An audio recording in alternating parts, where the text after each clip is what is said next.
آپ کی تعداد دیکھ کر لگا کہ میں بھی کچھ آپ کی دعائیں حاصل کر لوں۔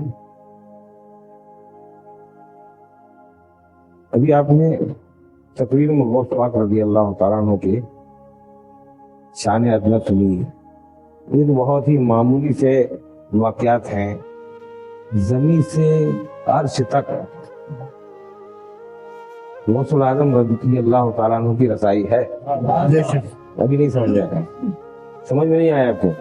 زمین سے آسمان تک، زمین سے آسمان الگ بات ہے، آسمان کے بعد ایک آسمان، دوسرا، تیسرا، چوتھا، پانچواں، ساتواں، پھر اس کے بعد عرش اعظم۔ عرش اعظم کتنی بلندی ہے؟ شاید میں نے آپ یہ سمجھا کہ آپ نے زمین سے آسمان تک سمجھا ہے، تبھی آپ زمین سے عرش اعظم تک رسائی کس کی ہے؟ غوث العظم رضی اللہ تعالیٰ سبحان عنہ۔ اللہ، سبحان اللہ۔ یہ تو عرش اعظم تک ہے۔ آپ پر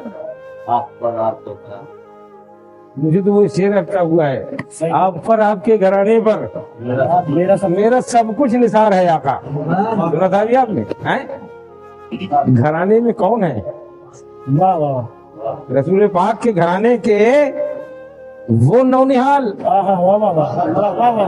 وہ ہیرا جس کی دمک چمک زمین پر نہیں، آسمان پر نہیں، آسمان کے ساتوں آسمانوں پر نہیں، عرش اعظم تک نظر آ رہی۔ واہ واہ واہ واہ، اور عرش اعظم، بلکہ اگر یہ کہہ دیں غوث پاک رضی اللہ تعالیٰ عنہ جب اللہ کے رسول صلی اللہ تعالیٰ علیہ وسلم معراج پر گئے تو معراج پر براق پہ گئے، براق کے بعد رفرف آئی، رفرف کچھ بلند تھا، سواری کا جو مقام تھا وہ بلند تھی رفرف۔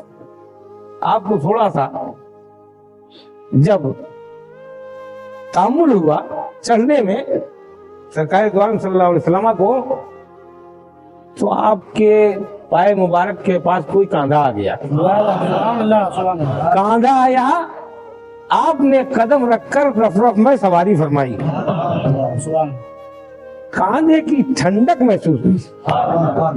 اللہ کی بارگاہ میں عرض کیا، یہ میں نہیں کہہ رہا ہوں، حضرت سلطان باہو رحمۃ اللہ علیہ نے اپنی کتاب میں لکھا ہوا ہے۔ اللہ۔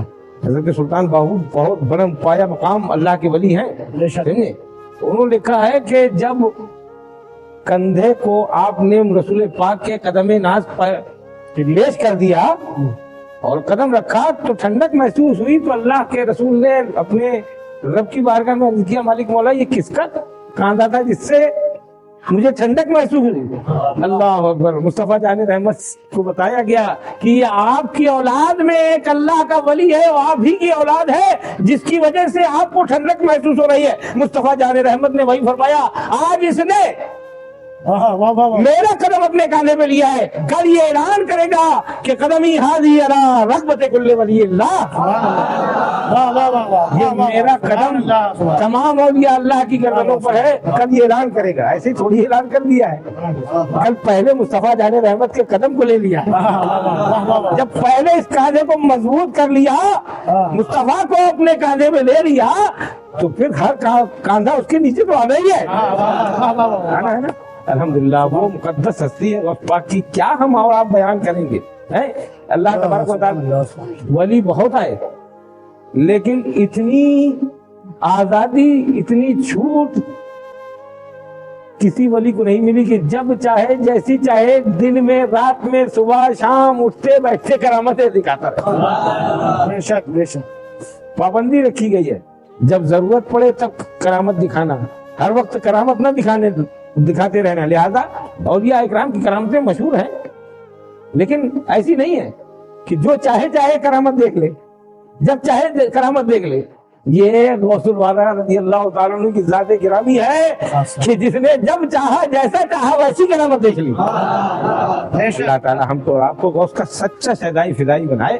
ہم لوگ جس دن، آپ یقین جانیے، دل میں غوث پاک کو اپنے یوں سمجھیے گھر میں ایک تجلی کے طور پر محسوس کرنے لگیں گے، ان کی روشنی محسوس کرنے لگیں گے، اس دن آپ کو یہ دنیا کی روشنی نظر نہیں آئے گی، یہ دنیا کی روشنی ٹھیک ہی نظر آئے گی، یہ وہ روشنی ہے محبت کی کہ جب غوث الورا کی محبت کی روشنی پھیلتی ہے تو جب غوث الورا مل جاتے ہیں تو مصطفیٰ مل جایا کرتے ہیں، اور جب مصطفیٰ مل جاتے ہیں تو اللہ کا دیدار، اللہ کی توجہ اور ساری کائنات کی رحمت کا نزول ہونے لگتا ہے۔ اللہ تعالیٰ ہم کو آپ کو غوث پاک کی سچی عقیدت محبت عطا فرمائے۔ آپ کی دعائیں لینے کے لیے کھڑا ہو گیا تھا، اس لیے کہ موڈ تو تھا ہی نہیں، لیکن الحمدللہ آپ لوگوں کی دعاؤں سے مجھے بھی کہنے کا موقع مل گیا، اور آپ لوگوں نے دعا یہ دیجیے کہ اب ہمت، طاقت، قوت اب وہاں تک نہیں لے جانا کی وہ دیتی ہے جہاں تک ہم آپ جو ہے چاہتے ہیں۔ اب تو جو کچھ کرا دیں وہی کافی ہے۔ کسی وقت ایسا ہوتا تھا، ولولہ ہوتا تھا، جو ہوتا تھا یہ کریں گے وہ کریں گے ایسا کریں گے، اب کچھ نہیں کریں گے، اب تو غوث پاک کی خدمت کریں گے بس۔ جائیے صلاۃ السلام۔